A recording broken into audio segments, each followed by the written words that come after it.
Now let's have conversations about confidence. You know, we did promise this earlier at the start of the show, especially because it's the first day of the second half of the year.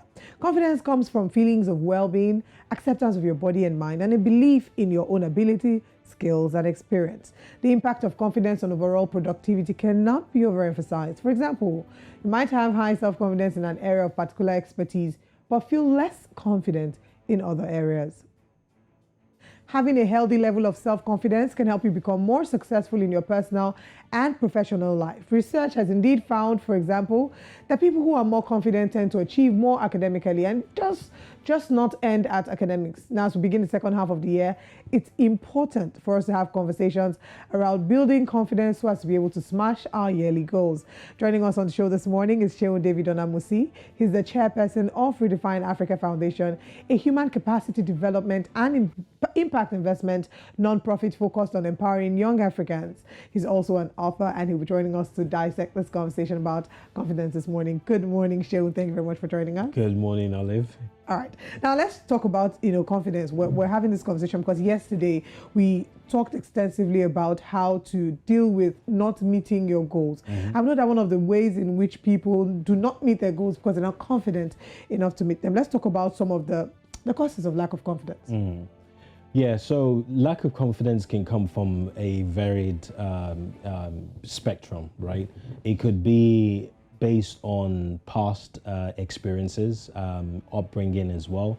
These are all like critical factors that affect people's confidence. If you don't have a positive outlook towards life, you can always lose your confidence as well. So whether it's your past experience or your present condition, brain wiring also affects confidence level. Body language also affects confidence level. So it's quite varied, but the top ones are really past experiences and negative thinking. Past experiences and negative thinking. And it's important that it's interesting that you mentioned past experiences because a lot of adults were working around with childhood traumas and things that were done to us in our childhood that we haven't totally healed from. Let's talk about the role of therapy. How is therapy able to help to deal with lack of confidence and low self-esteem in this regard? Oh, absolutely. I think having the right coach, speaking to the right life coach or speaking to a therapist can really help, because what you have to do is unpack all the different experiences that you had growing up, first of all. And in unpacking it, you're able to identify where the pitfalls were and really work through them and ask yourself those critical questions that you need to come to terms with regards to your past experiences. So speaking to a therapist is very good. And also journaling is another critical part, taking all your thoughts from your head and writing it down about those experiences, especially how you felt about those experiences. They're very critical, but a good therapist will help you unravel those things as well. All right, we have Osalge, who is a part of the conversation this morning. Osalge, I'm sure you have questions as well. Yes, I do. I want to speak about, lack of confidence as a result of trauma, and, maybe from past experiences, maybe from, your upbringing. There's a lot, that people have to do with every now and then. And also working in an environment that maybe didn't even appreciate the things that you did. A lot of things can completely beat down your confidence level. So how does a person get out of a place like that after dealing with severe trauma and maybe also living with PTSD? Yeah. So getting out of that, that's a great question. Just getting out of that will take a lot of work with a good professional. So you need to speak to the right professional to help you unpack what that experience was like. You can't do it on your own. So you need help, especially when it comes to PTSD. So get a therapist and start to unpack that. But there's some critical things that you can do as well on your own. For example, you can start to identify what your strengths and your weaknesses are, and what those experiences taught you. Once you unpack, what that experience taught you, you're able to really start to identify where improvements were. or where you need to have improvement. So it's critical to speak to a therapist. If you can't speak to a therapist, you yourself do the hard work on your own and start to identify what your strengths, your weaknesses, what were the things that you did that affected or impacted what you experience, and then work from there as well. All right, let's talk about the whole fake it till you make it concept. There's, thoughts about, there are people who look at life and they have areas that they're not comfortable with, but then they're being told to fake it till you make it. Is that really confidence? Is that really a step to building one's confidence level? It's not long lasting.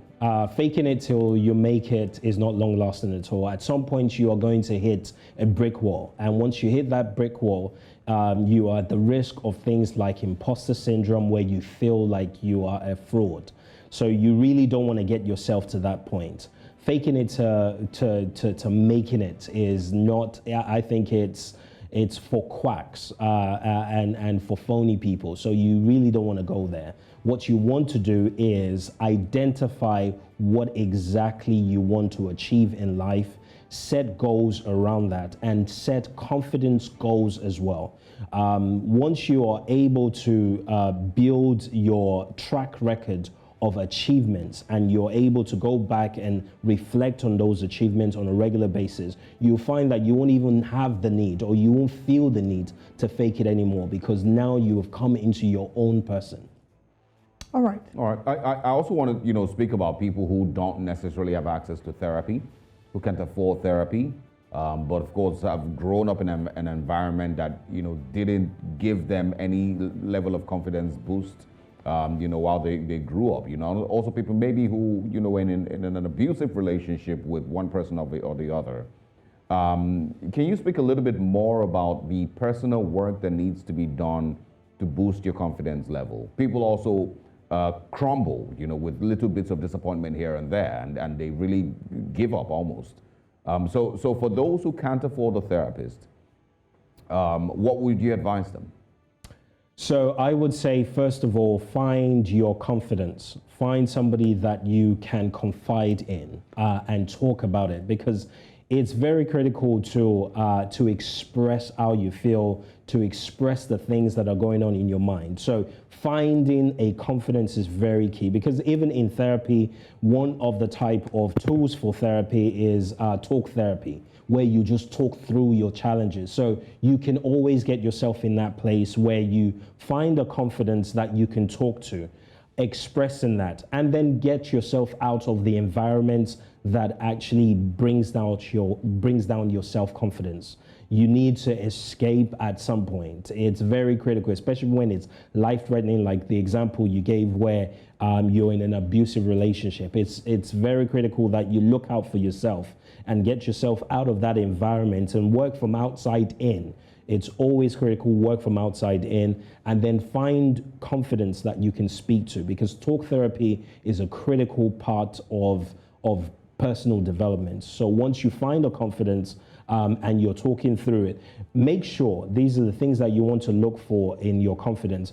Make sure that your confidence is more interested in listening to you than giving you advice. Because at the point where you're trying to unwrap what's going on in your mind, you don't necessarily need advice first. What you need is someone that opens up, that allows you to open up. And a good therapist will usually do that. All right, let's talk about some of the biggest threats to confidence. What would you say are some of the biggest threats to one working on one's confidence? One of the biggest threats is not acknowledging your own past successes. I think a lot of people go through life with just achieving, or trying to achieve one thing after another.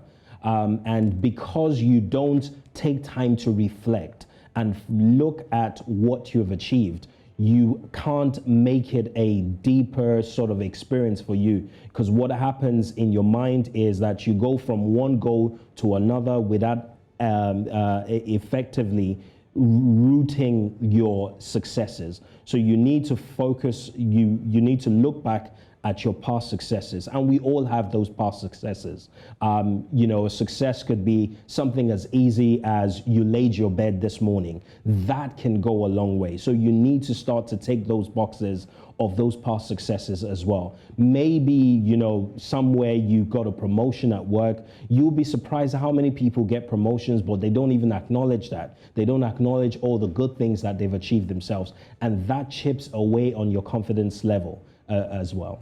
I think that this is a very important angle that you've raised, because one thing I did find out at a point in my life when I wasn't feeling so confident is the fact that when I had listed the things I had done before, it helped me feel better.